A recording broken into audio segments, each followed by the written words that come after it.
Welcome to Calling All Voices, brought to you by Dementia Action Alliance and the Global Council on Alzheimer's Disease. My name is Deborah Tan, and I serve as a board member for Dementia Action Alliance. In the Calling All Voices podcast series, you will hear from people living with dementia and care partners from diverse communities. They will share their stories about resilience and persistence and how it can help people to continue to live meaningful lives, even with a diagnosis of dementia. And you will also hear these participants discuss why it is important that we call all voices to share their experiences.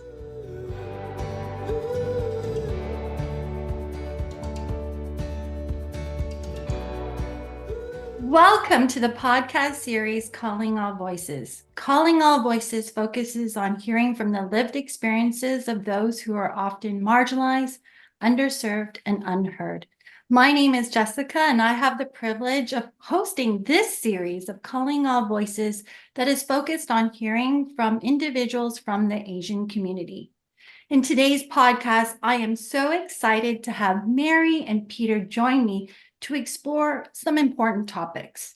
For example, how has the Chinese background influenced the way they understood and coped with dementia?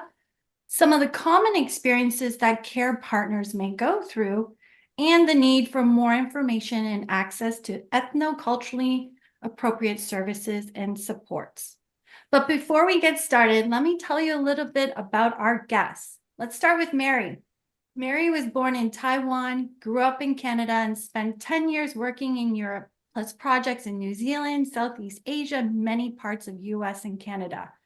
Her dad was diagnosed with dementia in 2015, 2016, and her mom was also diagnosed with dementia in 2017. Her dad experienced a number of strokes in 2017, which led him to move into long-term care, and now her mother lives in long-term care. Mary has been an active dementia advocate in Canada for a number of years. Welcome, Mary. Thank you, Next, Jessica. I'll go to Peter. Peter is a tech executive, part-time care partner in San Francisco. Peter's father has had a number of strokes and has been diagnosed with vascular dementia and has been living with it for a number of years. With his mother and brother, Peter cares for his father at his parents' house. Welcome, Peter. Thanks, Mary. Thanks for having me on such an important topic. Well, I can't wait for us to delve into some of these meaty topics. So I'm going to ask you the first question that I'm really curious to know. How has your Chinese background influenced the way your parents understood and coped with the diagnosis of dementia? And how about for you as a family care partner? Who would like to start? Go ahead, Mary. Okay, I guess Dad was the one that felt more strongly he wants to stay at home as much as he can. Although after some conversation with Mom, we kind of saying like home is not necessarily the house they lived in for 30 plus years. We first moved them into an apartment that's more manageable for them since the stairs was getting too much for them. And we started lining up some help. The Asian culture are such that mom's not very good at asking for help, even with my siblings. So it's a case where we had to have some discussion between us, and ended up I did a bit more than my siblings, purely it worked that way with the family dynamics. But there were times where it got to a point it's a lot. You really need the family to discuss it and pull together, because it's going to be very difficult otherwise. And I think Mom and Dad were not really telling that many friends and family, but I spoke with them, and we did agree to be interviewed because we thought it was necessary to highlight some of the issues and bring the issue more to the forefront. So they were very open about that, but it's not a simple decision. It took a lot of discussion. Thanks. Thanks, Mary. How about you, Peter? Yeah, Mary, thanks for sharing. And so, similar, I like to echo some of the things that Mary has said. For me, it kind of happens on two dimensions. Obviously, the first dimension is on cultural, and Mary has mentioned some of that. And I would say from a cultural perspective, it is the theme about solving things ourselves versus reliance on others. And so, some examples of that is, I'm sure this resonates with both of you. We don't want to bother others. This is some of the things I keep hearing from my parents, and I feel that a lot myself as well. And then two is there's a sense of duty and responsibility. I think my mom just felt that it was her sense of duty, it was her responsibility as a wife. So she then try to do everything herself, right? Do it all. And then the third point is more about around stigma in terms of the uncomfortableness that Mary has mentioned in terms of sharing. We kept some of this stuff for ourselves. So I would say that's on the cultural dimension. There's one other dimension I'd like to add, which is on the generational dimension as well. So because they're immigrants, they first came here. I'm actually, first generation as well, but I've obviously been here when I was much younger. The impact was not as strong, but I would say that the theme there is around trust, right? So first generation immigrant, you tend to be very cautious in terms of what you can and cannot trust. So I'll give you an example in terms of, there was actually some free resources that Stanford was offering when my dad was first diagnosed, and it was free, but then we weren't sure what to do with that. We're like, wait, we should be paying for that. How come we're not paying for this? So, there's this mistrust there as well. And obviously the person there meant well, but obviously she didn't have the same Asian background. So there's also that barrier as well. So I would say those are the things of having sort of a Chinese culture, or both on the cultural and generational dimension, has impacted at least my parents. Hmm. Yeah, I can relate to that through my own experiences too. Thank you, Mary and Peter. Can I ask a question about the stigma then? Like, how do you think a lot of the Chinese community understand dementia? The term dementia. What does it mean to them? I think there are some, but the thing is, there's also a lot of medical terminologies and medical facts about dementia, and the lack of language-specific training in that area is a gap in the system. I know there was some small funding obtained with a local community health center that ended up running a small series of sessions on dementia, and that helped to a little bit more outreach. And I think a lot of them, it just, you know, uh, I first actually heard about dementia from a friend from university. While I was in university, her grandmother had it, and so it's and then through reading and so on, I learned a lot.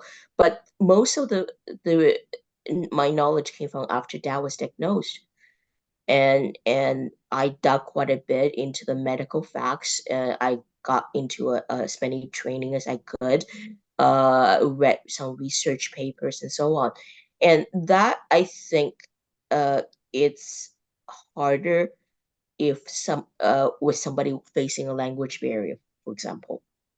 And I don't know uh, if a curated list of um, Chinese language documents from even another country, if that could help. I know, for example, out in British Columbia, they have some Chinese language literature, and so Toronto, the Alzheimer's Society Toronto has some. So to be able to access some of that is helpful for people. Yeah, thank you. I would like to add to what Mary has said. So very similar. I think, dementia and unfortunately some of these aging ailments, it's not something that most people actively look into until it happens to them. And then they're like, oh man, I really should look into this. And I think that's also where the problem lies because, for me, the frustration was, there wasn't any place that offered a holistic picture. So what ended up happening is we start to just firefight point in time. So initial diagnosis is like, okay, well, dad's experiencing some symptoms, and so it's like, okay, well, he is getting older, so like let's just address what's happening immediately. We actually did not anticipate how quickly this thing could deteriorate. Number one. Number two is also how like how serious this can get. So I would say that that's one, just a holistic versus point in time firefighting. And then so as a result, I actually think that a lot of people have gone through this, but because there's no place for this holistic picture, people tend to recreate the wheel. Right. So we keep everyone kind of do their own trial and error, but hey, people have gone through this before. Granted, I get it that everyone is in a different situation, but you know what? There's also some similarities as well. So we don't need to be recreating this wheel all the time, right? So I think it's one of those things that people forget that it is I would say it's an evolving disease because it changes as time passes and what your need changes as well. So yeah, those are the things I like to add. Yeah, great points. On the topic of everybody's journey is different and evolves and changes, both of you have been caring for your parent living with dementia for some time.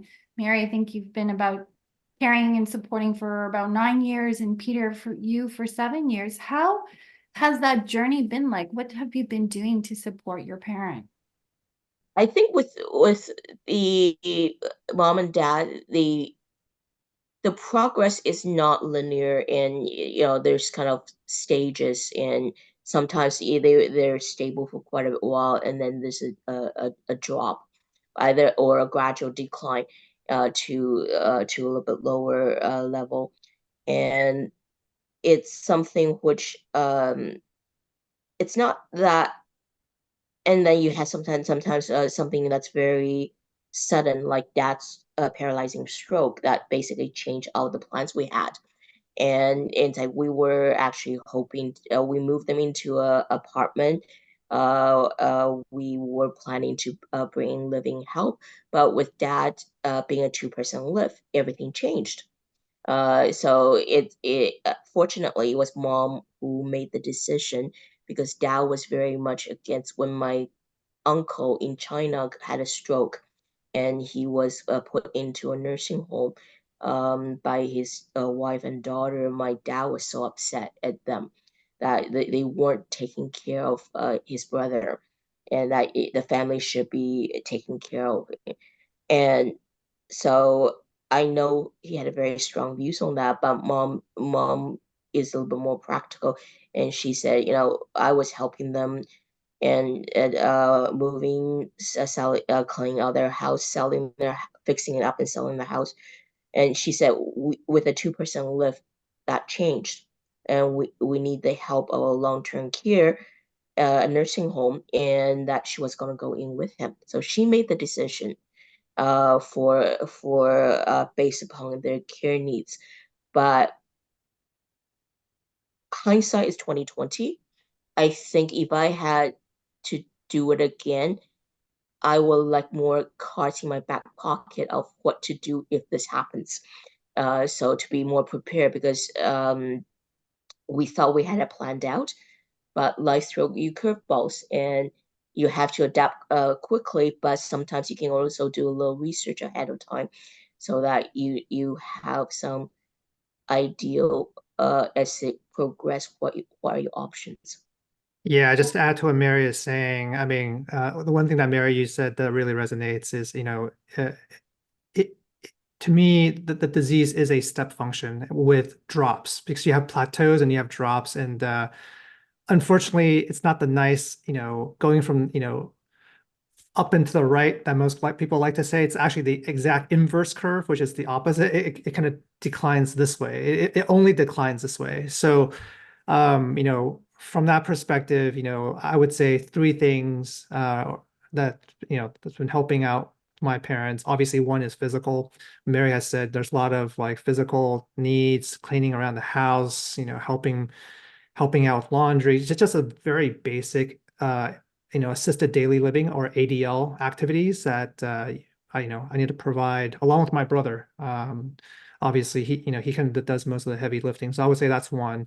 Two is I think most of it is sort of doing sort of knowledge collection in terms of what's like how's the disease progressing and uh that what does that mean on a macro level and then what does that mean for the local level, because obviously the assistance that we need to get is going to be localized in terms of like where do we get the help, what are our places where are the places to go, what's good, what's not good. So there's a lot of knowledge collection of what works. And I'll say the third piece, which maybe this is a piece that sometimes people don't talk about nearly as much, which is this emotional component, which is humongous.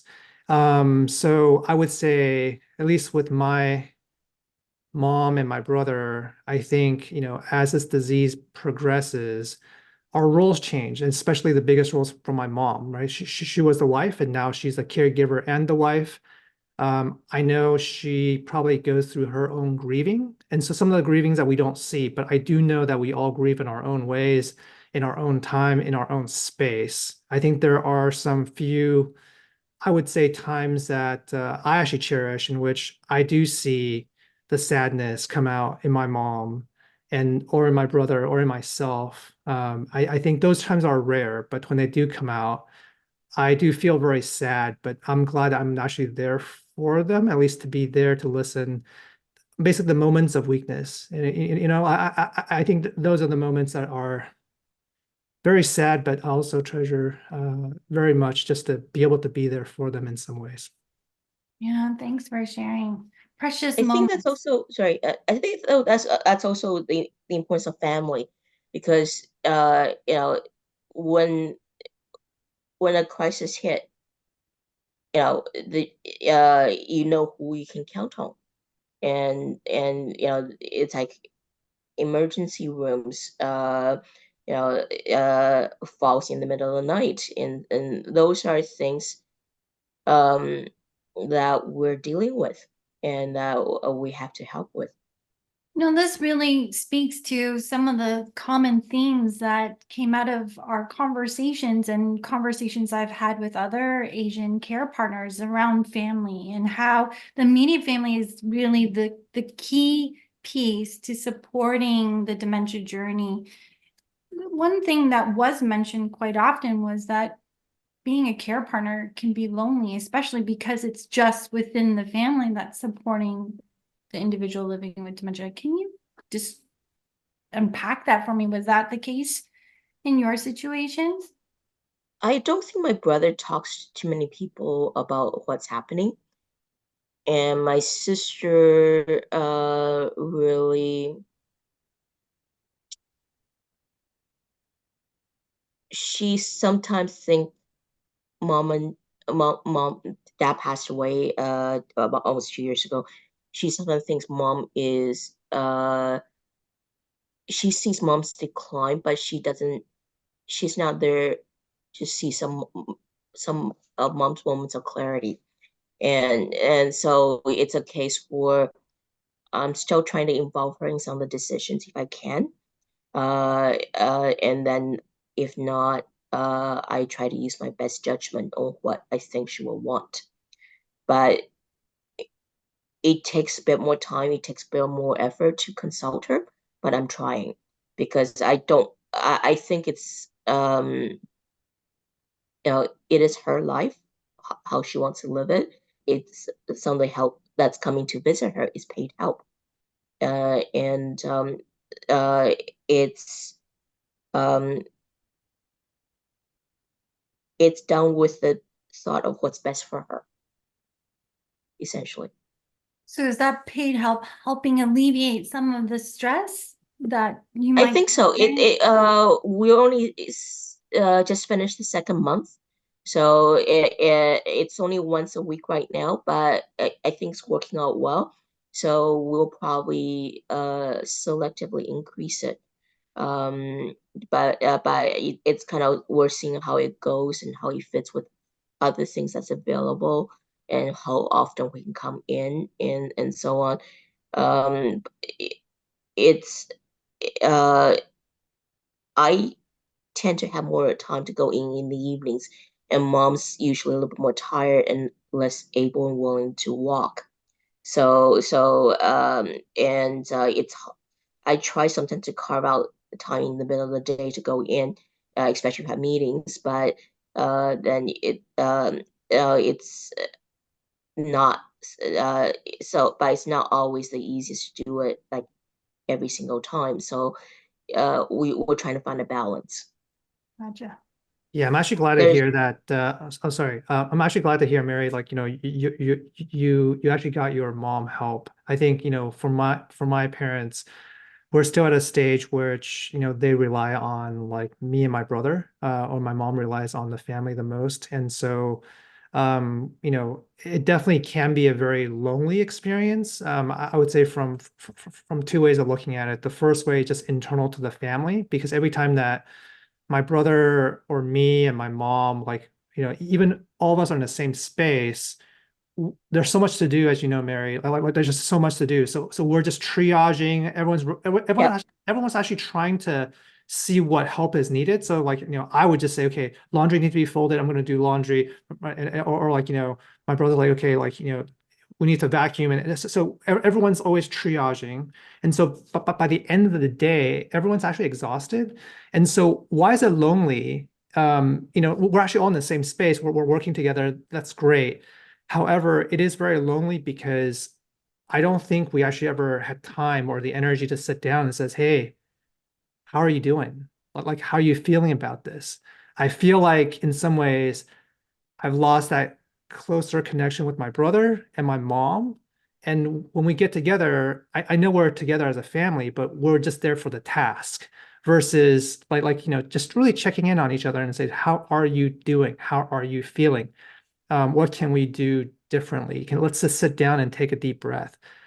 I don't have that anymore. As my dad's, progressively gets worse, also my mom's health deteriorates. I would say that's one area that I felt extremely lonely. The second area is outside of the family, which I know Mary, you and I spoke about, which is about, all the help that's actually needed to kind of, sustain either with your mom or your dad or my dad. You actually do need an army of people to kind of like, to kind of like help out with different things, doctors especially. And I actually feel that it can be very lonely, but as you get lost in the system, because, you know, I would say my experience is, the handoff between doctors are extremely poor. Everyone's just kind of doing their own piece. It's like, okay, well, so I need a physical therapist. If you don't ask, then they don't provide it. And I do feel like, maybe this is harsh, but I feel it's true. Like it's almost like, I don't know, because our parents are older, they're aging, they're like, well, they're aging, so let's just, do what we need. Versus I'll flip it around. If this was a baby, it would be completely different. The handoff would be completely different. Doctor will be talking to the OBGYN, and then there's like advocates, like doulas, etc. Like all these things are in place. But when you flip it around, that's not in place. Like it's up to us, the family, to basically figure it out, piece it together, advocate. There's no map. Well, like you are on your own, and sometimes you're left to figure out, oh man, is this covered by insurance? I don't know. Can I afford? I don't know. Maybe I can, maybe I can't. So I would say that's another example of lonely that's external to the family. Very good points. And geez, I can again relate to some of those experiences, having been and am a care partner myself to our family. One of the other things that came out of the interviews or conversations I've had with you and a few others is the difficulty in finding information about dementia and services that are culturally appropriate or relevant. Can you explain, was that the case for yourselves, and how did that show up, that theme? I'm pretty good at digging, and I had to dig pretty hard. And I was fortunate. They have a social worker that was working as community support in the local community health center. So I got in to see her. And I was also trying, like, mom needed somebody to talk to. So I ended up bringing her to see this social worker, so that mom can have somebody to talk to. It's that understand the cultural context. I actually was in counseling. The After the diagnosis, I was in a lot of support group meetings, and I used that. Then when I kind of got beyond my 12 months or so, I got some support from the social worker and my family doctor's practice. And then when a situation got so hard that I had to call the crisis line, I got another 6 sessions with and also I ended up going to this Chinese social worker myself, purely because I don't there's other good counselors, but I don't have to explain to her the cultural context. I don't. Whereas some of the ones, they don't understand the cultural, the nuances, and sometimes she actually we for a while we had somebody come in. My brother-in-law was cooking some meals and delivering for mom and dad twice a week. And when things got more busy, also Meals on Wheel, it wasn't quite enough. So we ended up hiring somebody through a contact the social worker had to come for someone to come in once a week, cooking up for 2 or 3 meals. So there are things we access to, and uh, fortunately in our city there is 32-bed floor in a long-term care nursing home. And Dad went into that because he was losing his language. He was losing his English and reverting back to Mandarin most of the time. So he can say English he heard, but he can tell the nurse who speaks Mandarin exactly where and how he hurts. And complain like he wants them to do something for him. So it was mom uh when she decided that dad needs the help of long-term care, she relied on me to do the research and find them good ones. So I arranged for my sister and I to see 8 long-term care homes in 8 days. I already visited about 3 or 4 prior to that, as well as retirement home and different options. But because dad was in the hospital and they were trying to push us to ones with short wait lists that were not very good reputation. So to be fair, we visited those they recommended, as well as some of the ones we liked, plus a couple of others. And considering most of them only do tours 1 or 2 days a week, to arrange for 8 in 8 days took a lot of logistics and a lot of calendar, but we did it. And so I got enough information from seeing things with my own eyes. I was able to go toe to toe with the link coordinators and the hospital discharge coordinator to say the ones you're recommending I won't touch with a 10-foot pole because of the, these reasons. And I know my facts and I stood my ground because of that situation. The rules have changed now, so that it's not as straight cut as it was before. But I still think information and some contingency planning is good to have. The availability of Chinese resources to help is not in the system. Usually we had to go look ourselves. Either.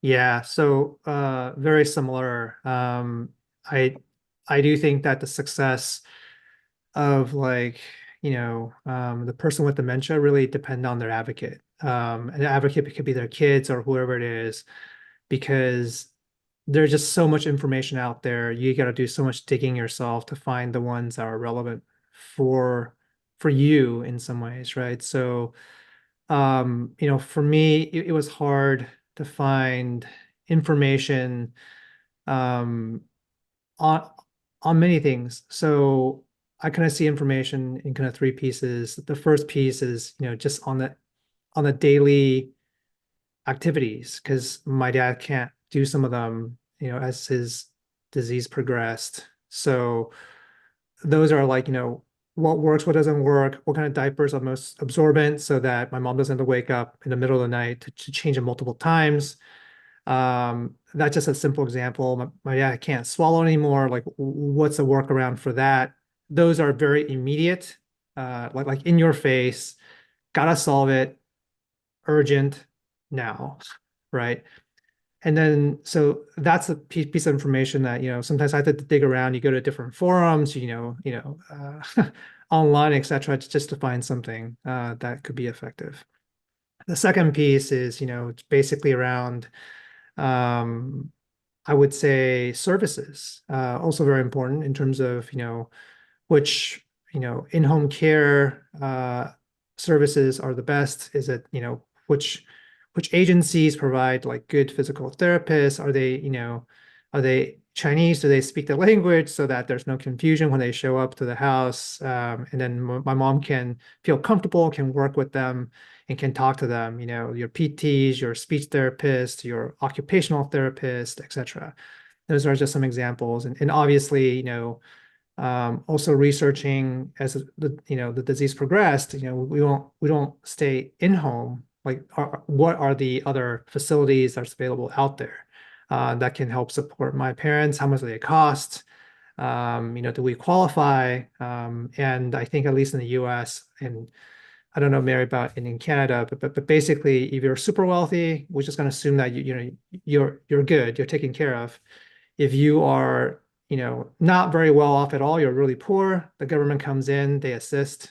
But if you're in this middle bracket, you're really on your own, because the government assistance doesn't kick in, and you can't afford some of these really top-notch facilities. So I think that's where you're challenged. I think a lot of people are really challenged.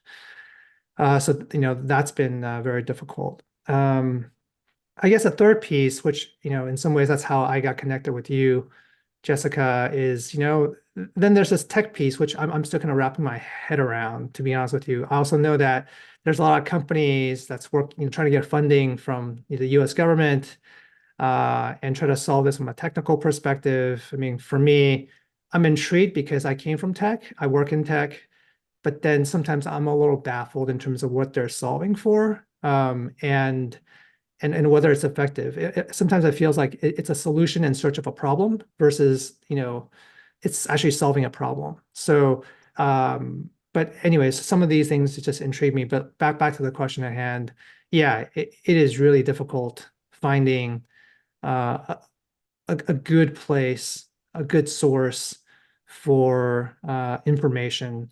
I would say that's one bit. And then, of course, be nice if it's localized, or, language, as well as localized to the location. That'd be great. Actually, that's what I would like to build on Peter's point. That one of the things, a lot of information I got are literally one-on-one conversation with somebody else, and feedback, suggestions of places to check out and so on.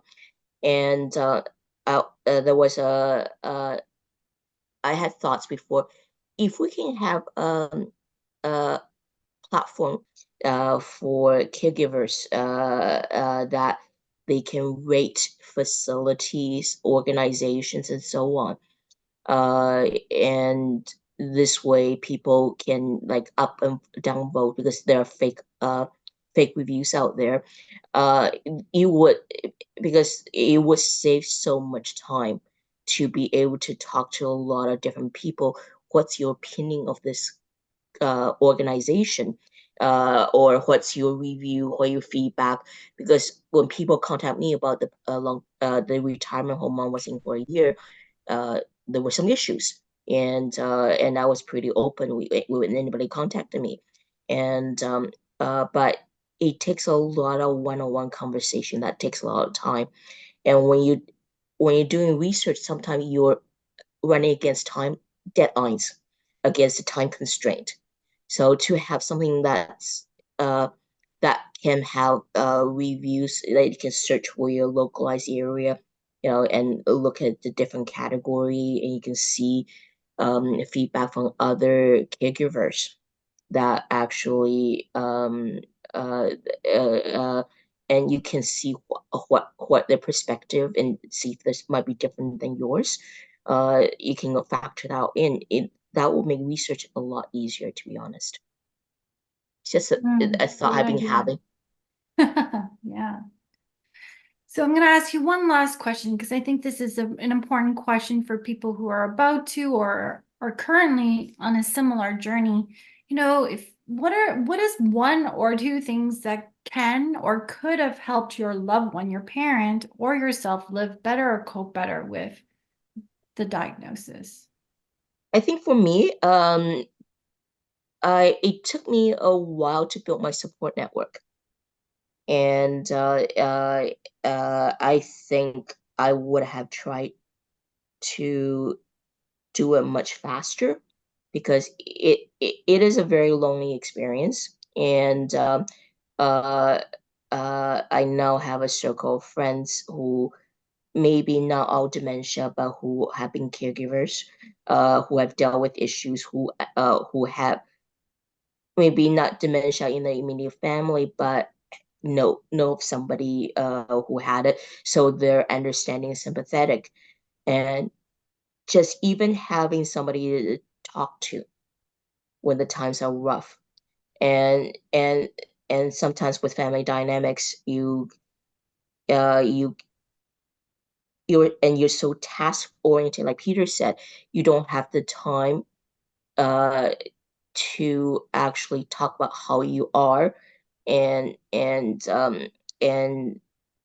that, and sometimes it's easier to talk to somebody who's a step removed on the situation.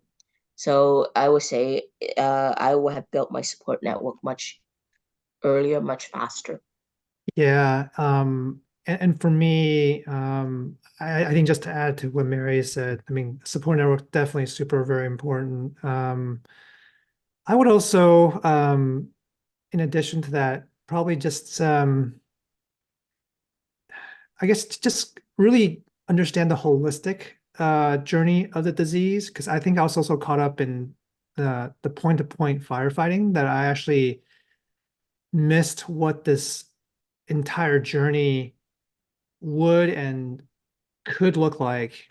And I think that's given me some regret, because I think I've actually lost some valuable time with my father earlier on, when the disease was actually not as serious as it is now. So these are times that I miss, because I could have built more memories with him. And I think that was a missed opportunity on my part, because I was so task focused, that I missed, for example, just even sitting down and, just talking to him in some ways, while he was still able to at least speak and communicate, which he cannot anymore. And so, yeah, just a lost time to build memories. I would also say that the other thing is, maybe don't be so afraid to share and speak up. I know there's a cultural component, and that's always hard, but at least for me, I realize that the more I start sharing, the more I open up, other people start to open up as well. I mean, I would say not only from the Chinese community, but like literally, like, my other friends, whether they're white, black, whatever it is, like people are going through this, and they're like, "Hey, I didn't know you were going through that as well. Actually, I'm going through the same thing." But in some ways, they're equally uncomfortable sharing until you share. And so I think that can be comforting and helpful as well. And I guess the last piece, I think I would just share as well is, I think I I think for me, just even just be able to spend a little bit more time with my father. I think at this stage, someone was asking me the other day, the person said, "Hey, you know, do you think that your dad actually know that it's you and that you are there?" And I said, I guess that person is going through the same thing with his father.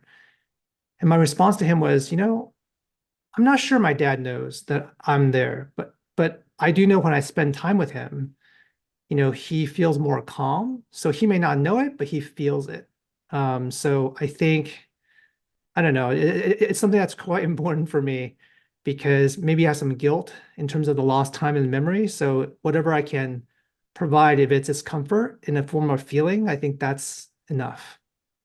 Well, Peter, I'm absolutely confident he knows you're there. Mary, anything else you want to add? I'm not sure about the US, but I know in Canada, we're not ready for this wave of people with dementia. People are living longer, and instead of dying of cancer and heart attack, they're surviving that. And dementia is becoming a bigger issue because your risk of dementia is higher as you age. And we're truly not ready for this, in my personal opinion.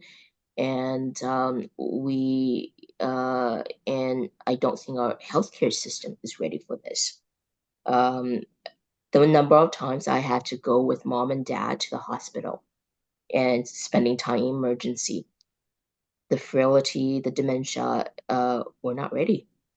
And I don't know what the solution is, but uh, I couldn't have done it when I was very much day-to-day support directly mom and dad, but with them in long-term care, I'm trying to do a little bit more advocacy and trying to see if there's any ways to change some of that. I got involved with the CSA National Standard for Long-Term Care for building an IPAC, for example, and because and I pay to visit Hajvik, the Dutch Alzheimer village in Holland. There are better ways, there are better system, person-centric care, whatever, and rather than the institutional model we have, that's a large part of the industry. And you know, I think we need to stop being shy about talking and be a bit more vocal and talk to people and trying to say, there are better ways to do this. Yeah. Absolutely. There's much more. Oh, Peter, please go Yeah, ahead. I was just going to add to what Mary is saying. I think, we were talking about this, when we got together last. I mean, it's absolutely right. I mean, there's something big that's coming, and, both US, I guess unlike in Canada as well, I think we use the term they keep kicking the can down the road. And you know what? I think from a governmental perspective, they just got to take a stance. Like, is the government going to step in and help or not? Because I think we kind of really dance around this in some ways, like, oh yeah, like we're going to help, but we don't want to take a strong stance. And what I see is a very inefficient, and we know this. I mean, it doesn't have to be aging or not. Like the medical system is just highly inefficient. And there's so many people in the supply chain. People are just, there's so much people that needs to take a piece of their cut that by the time the care is given at the very end, it's actually quite ineffective. And I'm actually not sure, like how the source of money has gone, right? So I think there's something bigger that needs to happen. And I don't know. I think I think this is maybe beyond this, but definitely something from a policy perspective has changed. Well, thank you both. Obviously, today we've learned there's still so much more work to be done. And thank you for your honest and open sharing of your lived experiences. This is really important to the work that we're doing for Calling All Voices. And I think that it will help to inform, what we do in the future. So thank you both for being part of today. Our goal with Calling All Voices is to shine a light on some of the real life needs and challenges that people living with dementia and their care partners like Mary and Peter experience, so that we can learn what else we can do to best support people from diverse communities, including the Asian community. To learn more, make sure to check out Dementia Action Alliance website to read the white papers and view the podcast interviews informed by people who are part of the Black, LGBTQ+, Hispanic, Latinx, and the Asian community. So thank you again to Mary and Peter for your time, and again, your openness to sharing.